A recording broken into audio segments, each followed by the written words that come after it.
Hey guys, tonight we step into a world where the sun rises over the endless sands of the Nile, painting the desert in soft golds and pale pinks. You trudge barefoot across warm, gritty soil, inhaling the scent of fresh bread baking in clay ovens and the faint tang of papyrus along the riverbanks. You probably won't survive this if you're imagining yourself as a pharaoh, since your survival skills at navigating mud, sandals, and unpredictable crocodile sightings are questionable at best. Yet here you are, ready to immerse yourself in the rhythm of daily life in an ancient Egyptian village, where each movement, each sound, and each whisper of wind has a story to tell. So, before you get comfortable, take a moment to like the video and subscribe, but only if you genuinely enjoy what I do here. Share in the comments your location and local time, so we can drift through history together in real time. Now dim the lights, maybe turn on a fan for that soft background hum, and let's ease into tonight's journey together. The day begins quietly, with the first light stretching over the horizon.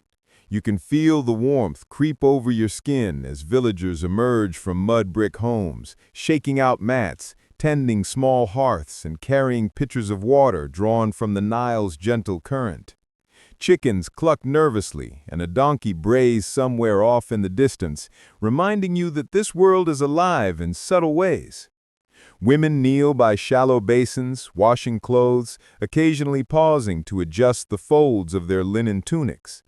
Men gather ropes, baskets, and simple tools, preparing to head to the fields or the workshops, their movements economical yet deliberate, honed by years of routine. Even children have assigned tasks, chasing stray geese, stacking reeds, or fetching water from communal wells, learning the ways of village life before they even notice it. You step lightly along the sandy path, careful not to disturb the rhythm, feeling the granular warmth of earth beneath your feet, and noticing the tiny details, a stray cat winding around sandals, the glint of sunlight on polished bronze amulets, the faint smell of baking bread mingling with river reeds. Historians still argue whether village artisans had formal apprenticeships or simply learned through observation and imitation, but as you watch, the process seems intuitive, almost meditative. The village's social rhythm unfolds naturally. Elderly men sit in the shade of date palms, leaning on staffs, exchanging quiet conversation, while younger men head to work in the fields or along the riverbank. You catch glimpses of water jars glinting in the morning light, reeds being bundled for roofing, and baskets carefully loaded with vegetables or fish. Even in this ordinary flow, there are quirks. A cat swipes a fish, a child darts to chase a bird, and a dog barks at its own shadow. The simple unpredictability of daily life punctuates the meditative rhythm, reminding you that even in a structured society, chaos sneaks in and adds texture. Food preparation is another sensory layer. You notice women grinding grain with stone mortars, the gritty powder filling the air with a slightly nutty scent. Water is drawn from shallow pools, stirred to clarity and poured into clay jars for storage. Bread loaves are scored with simple patterns, crosses, lines, or small sun motifs, and then set to bake in open hearths. There's a quiet humor in watching the baker pat a particularly stubborn dough into submission, grumbling under his breath in a way that seems oddly relatable across millennia. Scholars debate whether these early breads were daily staples or reserved for ceremonial purposes, but the smell tells you they are central to life here, bridging sustenance and ritual. You begin to sense the connection between the natural environment and human activity. The sun is climbing steadily, casting long shadows that stretch across sand and stone.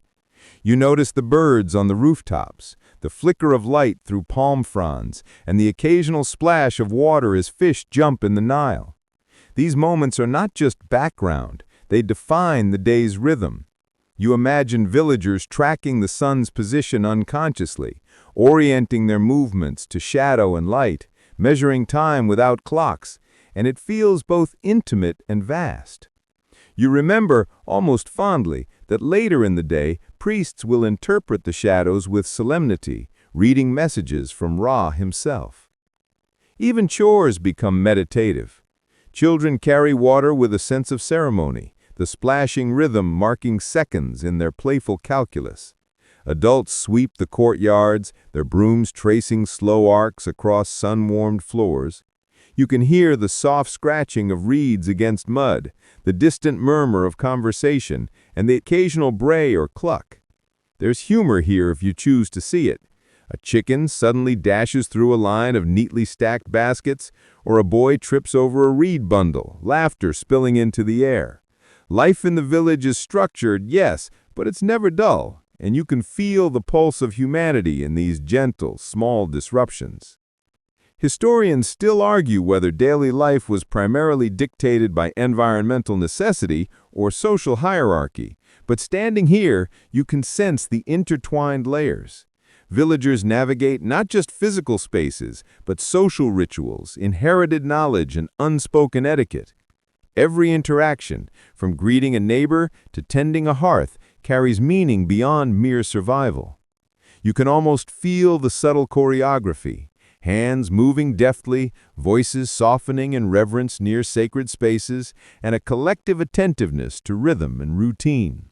You notice the smallest details, like the careful stacking of reeds for shade or the precise pouring of water into clay jars, and recognize them as threads in a complex, quiet tapestry of life.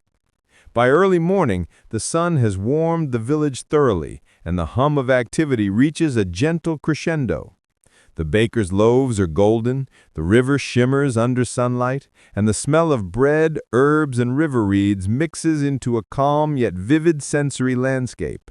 You take a deep breath, noticing how the warm air carries both dust and sweetness, the smell grounding you in this moment. As you walk along narrow alleys observing villagers at work, you begin to feel part of the rhythm, like an unnoticed chord in a living melody. Quirky moments continue to surface. A child balances precariously on a low wall, a dog steals a loaf and is promptly chased, and you chuckle softly at these small, timeless dramas. Your imagination begins filling gaps in the narrative. You picture the sounds that cannot be captured, whispers of prayers, distant drums signaling market time, and the subtle creak of boats tethered along the riverbank. Each sound, each movement becomes a layer of immersion, and you notice how the village's gentle chaos is ordered by centuries of habit and custom. Observing a woman grind grain with rhythmic precision, you imagine how that small motion has repeated for generations, creating continuity and comfort in an ever-changing natural world. Scholars debate whether rituals were practical or symbolic, but watching them in real time, you feel both. By late morning, shadows grow shorter, and the day begins hinting at midday rest. Villagers pause, gathering under palm fronds or in shaded courtyards, exchanging brief conversations. You notice a quiet, almost sleepy energy settling over the scene. The river laps lazily, a soft undertone to the meditative sounds of daily life. Even the sun seems to move slower, casting gentle warmth without harshness. You imagine villagers tracking the sun's position unconsciously, orienting their movements to shadow and light, measuring time without clocks, and it feels both intimate and vast. You follow the baker from the village square to a quieter courtyard, where he keeps a small collection of tools, each one worn and polished by years of use. You notice the slender shadow stick resting at a precise angle against a low wall, its tip pointing toward a faint line etched into the stone. It's simple, almost comically minimalist, a stick and a mark, but it's enough. Ancient Egyptians used such devices to track the sun's movement, marking time not in minutes, but in gradually shifting shadows. As you lean closer, the fine grooves scratched into the stone catch the light, and you imagine generations of villagers squinting at them, adjusting their daily chores according to these tiny, dependable cues. Historians still argue whether these instruments were accurate enough to schedule complex tasks, or if their main purpose was ritualistic, reinforcing the sacred connection between sunlight and human activity. You pick up a small mercat, a wooden sighting tool, and hold it up as if aligning the stars above. The tool feels surprisingly heavy considering its simplicity, and you wonder at the patience required to use it properly. Priests reportedly used mercats in pairs, sighting along the night sky to determine hours, dates, or even the best time to plant crops. There's a quirky detail here. Some mercats were cleverly disguised as decorative objects for the wealthy, like small staves with inlaid ivory or ebony, suggesting that practicality and prestige often walked hand in hand. You traced your fingers along the polished wood, imagining a young apprentice learning to read the heavens while avoiding the occasional distraction of a particularly persistent cat in the courtyard. By mid-morning, shadows are already stretching, and the stick in the courtyard is showing its first long line. You crouch beside it, noticing the subtle curve cast across the sand, a delicate dance between geometry and sunlight. It's fascinating how a simple stick can divide the day, a reminder that the Egyptians' understanding of time was observational rather than abstract. You remember reading that they divided daytime into 12 hours, but the actual length of an hour varied with the season. Some hours felt long in winter and short in summer, which seems oddly flexible compared to our rigid clocks, but it makes sense when you think of life guided by nature rather than numbers. Historians still debate the methods used to ensure consistency across different regions, but here in this quiet courtyard, it seems almost irrelevant. You wander to another corner, where a group of scribes hunch over papyrus, marking diagrams and notes.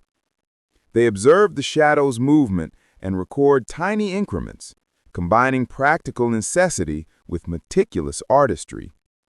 One scribe glances up at you as if to say, "Don't touch my work, it's magic," which feels surprisingly relatable. There's a fringe theory that some mercats doubled as teaching tools, letting apprentices grasp both geometry and astronomy in one gentle lesson. Watching them, you imagine tracing invisible lines with your finger across the sunlit courtyard, a slow-motion game connecting earth and sky. The air carries the faint aroma of reed ink and dust, mingling into a smell that is both grounding and slightly mysterious. The afternoon sun has mellowed, and you stroll toward a temple whose limestone walls glow softly in the warm light. You notice how the sun casts elongated shadows across the facade, turning engraved hieroglyphs into playful silhouettes. Walking along the path, you can almost hear the faint rustle of linen robes and sandals against stone, and the distant murmur of chanting as priests move in measured patterns. The sunlight itself seems to carry significance here, more than just illumination. It is an actor, a guide, and a spiritual marker. Egyptians believed that Ra, the sun god, sailed across the sky each day, bringing life and order, and you feel that narrative subtly shaping every movement in the courtyard. Historians still argue whether shadow worship was more symbolic than functional, but as you linger, it's hard to separate the two. You pause to watch the shadow of a tall obelisk stretch across the temple floor. It's elegant, almost teasing in its simplicity, yet it serves as a precise instrument for tracking hours, ceremonial timings, or even seasonal festivals. You notice a quirk. One particularly small shadow mark seems to wobble slightly at midday, leading villagers to tell humorous stories about Ra momentarily napping and the sun misbehaving. You smile, imagining a priest nudging a colleague and whispering, "See, even the gods need a break." The balance of precision and playfulness is subtle, yet it suffuses every stone, carving, and gesture around you. As you wander deeper into the temple, you catch sight of priests manipulating sundials, merkets, and shadow sticks. Each device is carefully calibrated, sometimes in pairs, sometimes standing alone. You notice the tactile nature of the work, wood and stone polished smooth, inked lines and tiny carvings marking minutes and hours, and a faint dusting of sand from the courtyard. Fringe studies suggest that some shadow sticks doubled as astrological teaching tools, letting young apprentices connect celestial patterns to earthly life in a single, contemplative exercise. Watching them, you feel an almost meditative calm, as if time itself were slowing to match the movement of shadow across stone. The gardens beckon, their tranquility a soft counterpoint to the structured measurement of time. Lotus blooms hover above shallow pools, their petals opening and closing with a delicate rhythm. You inhale the sweet, watery scent, noticing how each plant casts tiny, dappled shadows that shift as the sun moves. Some scholars argue that garden placement mirrored cosmic principles, arranging flora in ways that reflected celestial balance. Others suggest the designs were purely aesthetic, a space for leisure and contemplation. Either way, walking among these quiet pools, the gentle sound of water lapping its stone edges, you feel a profound link between observation, beauty, and spiritual reflection. You notice the priests performing their rituals, hands raised to trace the sun's arc, lips moving in soft incantations. Occasionally, one glances at a shadow stick, adjusting its angle minutely, as though checking the alignment of heaven and earth. The curious part is that some rituals incorporated tiny whimsical elements, painted cats, miniature obelisks, or feathered charms meant to correct the sun's course if Ra felt mischievous. It's both earnest and playful, reflecting a culture where humor, observation, and reverence coexisted in subtle harmony. You breathe deeply, letting the scent of lotus and warmed limestone settle into your senses. You wander to a shaded colonnade where carved reliefs illustrate gods interacting with mortals. Shadows from columns ripple across the walls, creating a soft, animated effect as the sun drifts lower. You notice a small, curious carving of a sunboat, its tiny crew, both human and divine, casting micro-shadows on the stone, reminding you that light, art, and function often intersected seamlessly. Historians still debate the symbolic meaning of these carvings. Were they instructive, devotional, or simply decorative? Observing them now in the shifting light, you feel the layers of intent intertwine effortlessly. The gentle lapping of the river nearby mingles with the muted sound of temple chants, and you notice the rhythmic movement of shadows over a mosaic floor. Each figure, each symbol, shifts as the sun moves, creating a slow-motion dance of light and geometry. Fringe interpretations suggest these shifting shadows were used to determine auspicious times for specific rituals, while others argue it was a byproduct of architectural aesthetics. Either way, you feel yourself lulled by the pattern, a quiet, predictable motion that also allows for gentle surprise, like the way a feather drifts unpredictably on a soft breeze.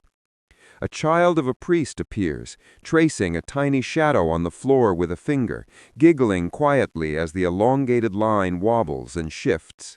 It's an endearing reminder that observation is not solely scientific or spiritual. Sometimes it's playful. The shadow stick, the merket, and the obelisk all have a dual nature, precise instruments for understanding time and cosmos, yet objects of curiosity and amusement, inviting engagement and gentle learning. You remember the earlier village courtyard, the baker's stick, the scribe's playful notes, and notice the same continuity here, a blend of function, humor, and subtle ritual. The late afternoon sun warms your shoulders as you wander into a small chamber lined with alabaster vessels, each designed to hold oils, perfumes, or sacred waters. Light filters through narrow slits in the walls, casting thin ribbons of shadow across the floor. You notice how priests occasionally align the vessels to catch sunlight in specific ways, enhancing fragrance or visual effect. Some scholars argue these arrangements were functional, aiding in measurements for rituals, while others suggested they were symbolic, creating a visual representation of divine order. You lean back, absorbing the layered interplay of light, scent, and geometry. As evening approaches, the shadows lengthen dramatically. The obelisk in the courtyard now projects a long, elegant line across stone and sand, guiding the final moments of temple activity. Priests perform closing rituals, subtly adjusting instruments to mark the transition from day to night. Fringe stories tell of mischievous spirits stretching shadows at dusk, adding a light-hearted dimension to otherwise solemn proceedings. You feel yourself smiling, imagining the playful negotiation between humans and unseen forces, order and whimsy. The temple is quieter now. The sun dips toward the horizon, bathing the courtyard in amber light. You notice small details, a lizard curling in a shadow's cool edge, the faint glint of ink lines etched into papyrus, the slow sway of lotus blossoms. Even the simplest shadows, the stick in the corner, the pillar's columns, tell stories of time, observation, and human attention to detail. Historians still argue whether daily shadow readings influenced broader architectural or ritual planning, but here the evidence is clear. Life and time are intimately intertwined. Nightfall edges closer, and you find yourself seated on a stone bench, watching the temple shadows fade and stretch, imagining the journey of Ra across the sky. You reflect on how shadow sticks, merkets, and sundials mediate human understanding of natural cycles, blending science, art, spirituality, and playful observation. A gentle breeze carries the scent of the river and blooming lotus, and you feel the slow, rhythmic cadence of life in this ancient place settle over you. Quirky anecdotes, sleeping cats, mischievous children, wobbly shadow lines soften the precision, making it all feel human and relatable. By the time the last golden rays fade, you are wrapped in the quiet majesty of the temple, the rhythm of shadow and sun, and the gentle humor woven through observation.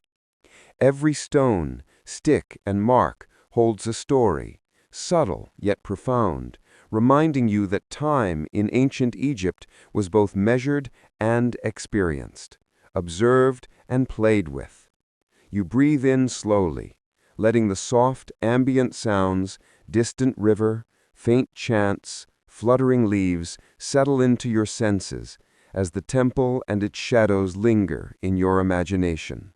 You step from the temple courtyard into a walled garden, and immediately the scents shift, sweeter now, softer, a mix of lotus, mint, and freshly tilled soil.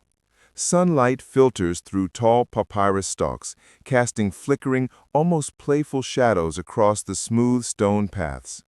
The garden seems alive in a quiet way. Bees hover above blooms, small birds hop between reeds, and the occasional frog croaks lazily near shallow pools. Walking slowly, you inhale deeply, noting the layered fragrances and imagining how the Egyptians themselves experienced these gardens not just as ornamental spaces, but as places for reflection, learning, and leisure. Historians still argue whether palace gardens were primarily spiritual spaces, practical food sources, or a combination of both, but for now, you can feel the intentional calm they inspired. The paths wind gently, lined with low hedges and flowering plants, many of which you recognize and many that seem entirely foreign. You stoop to touch a soft lotus petal, feeling its cool, delicate texture against your fingertips, and notice a curious hummingbird-sized insect hovering nearby, shimmering in sunlight. Some scholars suggest that specific plants were cultivated not just for aesthetic beauty, but for subtle medicinal properties, while others argue the arrangements were purely ceremonial, designed to mirror the order of the cosmos. You pause to admire a circular pool at the center, where lilies float serenely, reflecting golden sunlight like tiny mirrors, each ripple catching a fragment of sky. As you wander further, a gardener emerges, carrying a basket of fragrant oils, freshly harvested herbs, and tiny papyrus bundles. He hums softly as he arranges the plants, brushing the leaves with gentle hands, and you notice the meticulous care he gives even the smallest shoots. Fringe accounts suggest some of these gardens contained hidden compartments for rare or sacred herbs, known only to select priests or healers. You watch him sprinkle water over the papyrus roots, the droplets glinting in the sun, creating miniature rainbows that dance across stone edges. There's a subtle humor in imagining a tiny, invisible audience of gods observing each droplet's path, nodding in approval, or mild disappointment, depending on the day. You pause to sit on a low stone bench, feeling the sun warm your shoulders and noticing the gentle rustle of leaves. The garden paths are narrow, winding between pools and flower beds, and you find yourself following the patterns of sunlight and shadow across the ground. Some historians debate whether the layout of these gardens was inspired by symbolic representations of the Nile itself, with canals and pools mimicking the river's branching paths. Watching the movement of water and shadow, you can almost see the logic of this design, a natural choreography connecting life, leisure, and spiritual contemplation. A small fountain trickles quietly nearby, the water creating a soft rhythm against stone. You lean in, listening to its gentle melody, and notice a quirky detail. Tiny fish swim in precise patterns, occasionally nudging a floating petal. Some scholars suggest that specific fish were thought to bring good luck or act as tiny ceremonial participants, though scholars still argue whether their inclusion was functional or symbolic. You watch a dragonfly skim the surface, its wings catching the sunlight and reflecting fragments of garden magic in midair. The juxtaposition of playfulness and precision seems quintessentially Egyptian. Life observed, curated, and gently celebrated. Wandering past a line of fragrant herbs, you notice a small patch of blue flowers that you later learned were valued not for scent, but for medicinal application, used in oils or poultices for minor ailments.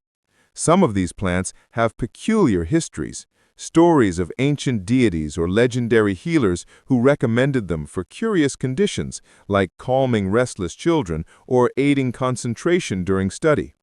You smile at the thought, imagining a scribe carefully selecting petals to improve focus, while a mischievous cat swipes at the bundle, creating minor chaos.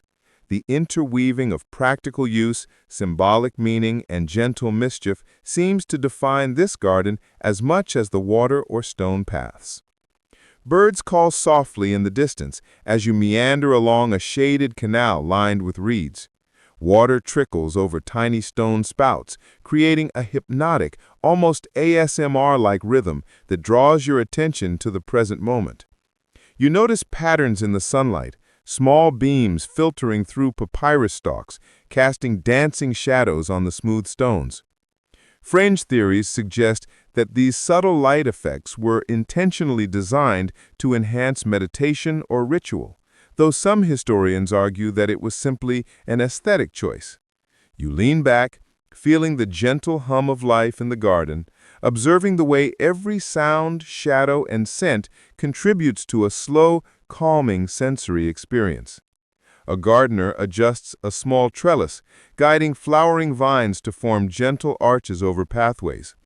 You duck under one, feeling the soft brush of petals against your forehead, and notice the serene smile of the gardener, content with the precise arc of growth. Some fringe accounts mention that these arches were symbolic doorways, guiding both humans and spirits through sacred spaces, though there's debate over whether this belief was universal or localized to specific palaces.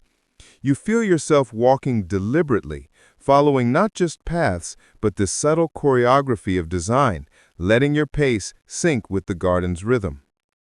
You pause near a small stone basin, its surface covered with floating petals. The scent is faintly sweet and calming, and you realize that the Egyptians understood the psychological power of fragrance, using it in both leisure and ritual. You dip a finger in the water, feeling its coolness contrast with the warmth of stone under your hand, and watch the ripples carry petals in soft, spiraling patterns. Historians still argue whether scent was primarily ceremonial or simply a pleasant luxury, but the sensory experience is undeniable. You inhale deeply, letting your breath synchronize with the slow, hypnotic motion of water and petals. In the late afternoon, the garden shadows lengthen, creating pockets of shade that shift gradually across pools, paths, and flower beds. You notice a priest and an apprentice carefully noting sunlight patterns, using them to determine optimal planting spots for the next season. There's a subtle humor in imagining the apprentice's frustration when a mischievous frog interrupts measurement and splashes water onto carefully arranged reeds. Fringe theories suggest that some gardeners embedded symbolic markers in the garden's layout, invisible to the casual visitor, to teach lessons about time, order, or cosmic cycles. You find yourself observing both nature and human interaction in equal measure, the combination creating a gentle, almost hypnotic cadence. As the sun dips lower, golden light glints off the lotus pools, turning the water into a tapestry of amber and green. You notice small insects skimming the surface, casting delicate shadows that join the interplay of light and water. The air is filled with soft scents of herbs, mud, and flower petals, and you feel a quiet sense of completeness. Life observed, ordered, and celebrated in microcosm. Some historians debate whether the gardens were primarily for elite contemplation or community utility, but here the effect is universal, a slow, immersive journey through scent, sound, and sight. By evening, shadows from the towering papyrus stalks stretch across the ground, merging with fading sunlight to create a soft, warm glow. Birds settle among reeds, frogs croak a steady lullaby, and the gentle trickle of water completes a soothing symphony. You stroll along winding paths, mindful of each footfall on warm stone, each gentle breeze brushing against your skin, and the subtle movements of petals in the water. Quirky observations: the frog that leaps at the wrong moment, the dragonfly skimming too close, the slight wobble in a petal's shadow add life and gentle humor to the precise, orderly environment. Finally, you pause at the garden's exit, feeling the day's warmth and calm settle into your body. The interplay of sunlight, shadow, fragrance, and sound has created a slow, immersive meditation, a tactile, visual, and olfactory exploration that blends observation, ritual, and quiet amusement. You take one last deep breath, noticing the way every element, stick, shadow, petal, ripple, contributes to a subtle mastery of time, space, and life itself.